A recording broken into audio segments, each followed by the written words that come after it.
Success is never accidental. Jack Dorsey. My friends, each and every day we find our success by charting these markets 10 to 15 minutes. That is all we ask. Let's jump into these charts. As I look at everything, we have 4 up directional probability moves. They vary between 62 and 70%. And we have 1 down, and that would be Bitcoin. Let's jump into the charts. By the way, Patreon members, we've already emailed you, and we've uploaded to the Patreon page the 5-day plus ETF trading analysis and execution plan. For all 5 of the ETFs, we track every day the S&P 500, NASDAQ 100, 20-year bonds, gold, and Bitcoin, along with the trade execution summary grid for Thursday, the 11th of September, that includes the directional probability percentage, the entry point, exit point, expected move in U.S. dollars, and the backtest accuracy. Looks like everything is up for the day. The S&P 500 up 0.29%. NASDAQ barely up. We'll get to that in just a minute. Let's look at where we are. Nice volume so far. Not too far away from average volume, and it's only the close of the market on Wednesday. We still have Thursday and Friday to go. Look at all that volume on the 2-day chart, which finished drawing moving higher. And of course, we see where things really popped up in the morning and then leveled off some in the afternoon, still up 0.29%. The market just keeps going. And as I keep saying, if you're printing money backed by nothing, inflating a currency, and you're comparing it to real things such as the stock market, of course, by that alone, the stock market should keep climbing. And my friends, it is. We have been long, continue long. You can see when our charts rotated over and started heading up that week, beginning the 28th of April after 2, well, as a spinning top and then a doji after that plunge that ended on the week beginning April 7th in those 2 dead weeks. And then starting the 28th of April, that Monday, things have just been moving up. We had things pull back a little last week with this doji, but then they've started off again. You can see on Wednesday, the 3rd, where things moved up after plunging down Friday the 19th of August and the 2nd of September, that Tuesday after the Labor Day holiday then, but for one red doji on the afternoon of Friday the 5th of September, things just moving up.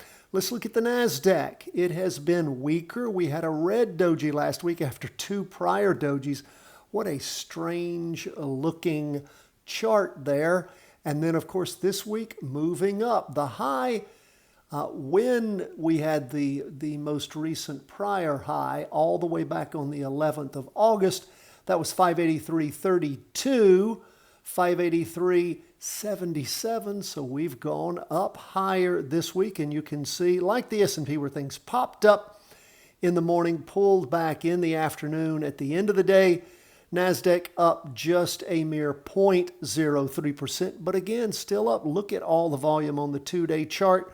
What you've got, 1, 2, 3, 4, 5, 10 days of average or above average volume, almost up to average volume, and it's only Wednesday on the weekly chart. And you can see average volume in the morning, just a little bit below in the afternoon when things pulled back. So we're still long on both the S&P and the NASDAQ 100. Let's take a look at where we are on 20-year U.S. government bonds. Look at this jamming candle.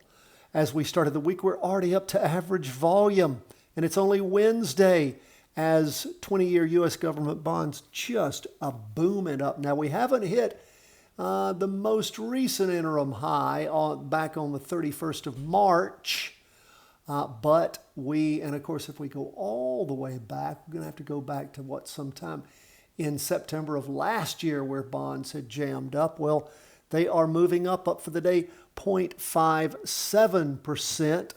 And we, of course, see a nice 2-day candle that finished drawing with average volume. Didn't have much volume in the morning, a little bit more in the afternoon as things moved higher. So again, we are long bonds also. Our directional probability, not that much more than a coin toss, but it is up on bonds. after that sideways slide. Let's look at gold, up 0.36%. Man, gold just keeps going. We saw when gold started taking off on Friday the 22nd, but for Thursday the 4th of September, things had just jammed up. They slowed down on the 9th.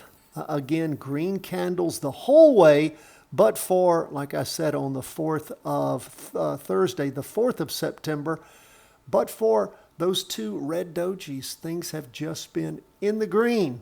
Now, again, things really popped up high on Tuesday morning and slowed down Tuesday afternoon and Wednesday, but still moving in the right direction.